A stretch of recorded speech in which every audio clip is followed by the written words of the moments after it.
Okay,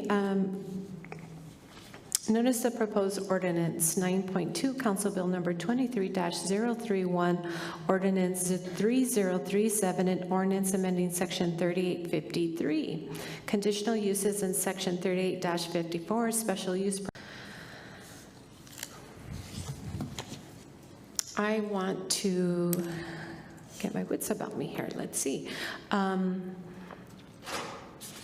Speak to Mr. Garcia's public comment about, and Councilor, thank you, Councilor Bencomo, for providing a little bit of context. I think it's probably unclear for folks in the public, and maybe that has been in the past to his point about needing more police officers out in the public.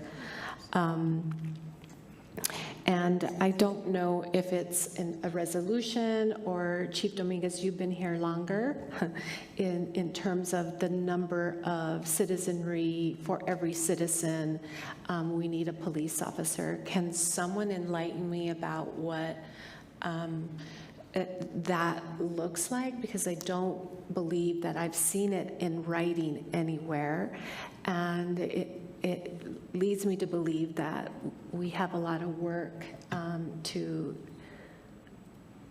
educate the public on it, if it's out there, or re-establish, some parameters if ones aren't already established.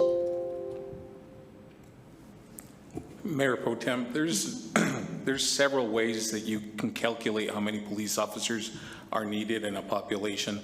Per capita is just one of the ways, and that was one officer for every 1,000 citizens that you have.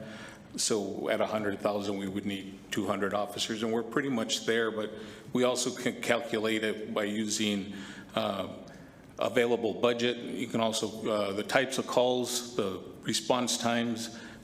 We try to use a hybrid as far as the types of calls that we're seeing and our response time. Are we being responsive with our current staffing? And that's what led to our request for the additional officers, because we are seeing a reduction in our priority 1 and our priority 2 call times because of the types of calls that we are on.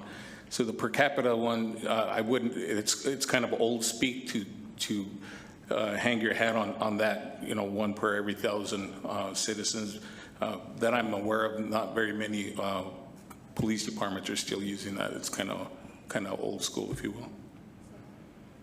Thank you, Chief Dominguez. So that would leave it open as policymakers to determine what might be the formulary, if you will, for that, I'm imagining.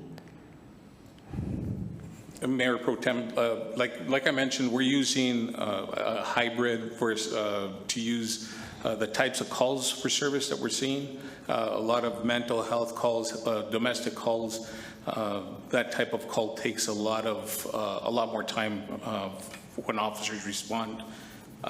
So we're using that as well as our response times to determine how many officers we need. We asked for 18 to get us to 220 authorized right now.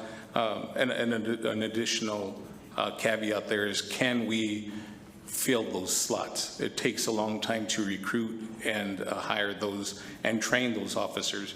So even if, say, 250 was authorized, we couldn't fill those slots probably for another year. Okay, thank you. May I have a point of information? Sure. Thank you. As a point of information, and this is something that I shared with Ivo Pili, our city manager, I was fortunate enough to sit in a Transportation Sustainability and Infrastructure PRC, and there was a presentation by Courtney as to the use of GIS and how effective it is, and I was quite impressed by the use of that GIS, which means that that police officers are being deployed on a much faster basis. So I think that sometimes, with all due respect, I mean, I think we all would love to live in paradise and everything be perfect, but this is a metropolis. It's a small city, but it's still a metropolis, and there will be unfortunate circumstances. Along those lines, I was going to wait until my comments, but I'd like the city manager to, I'd like us to have a work session presented by Courtney on the use of GIS and how the city is doing everything it possibly can to be Johnny on the spot for everybody in every respect, all the time. Thank you, Chief. Thank you. And thank you, Ivo, and thank you, Madam Chair. Thank you, Councilor Flores. I bring this up, and I said this at one of the council data to suggest that our DV numbers are going up. It's very unsafe for women and children in this community as it relates to what they're experiencing in their home. And so I would like to see more emphasis on EFO grants specifically that address the prevention of domestic violence, ways by which the city can develop extracurricular activities of all ages, for all ages, where Parks and Rec are more, I wouldn't say more active, but more involved in kids and with evidence-based programming. There's so many Say that I so appreciate, I'm not sure if anyone watched the Board of Regents meeting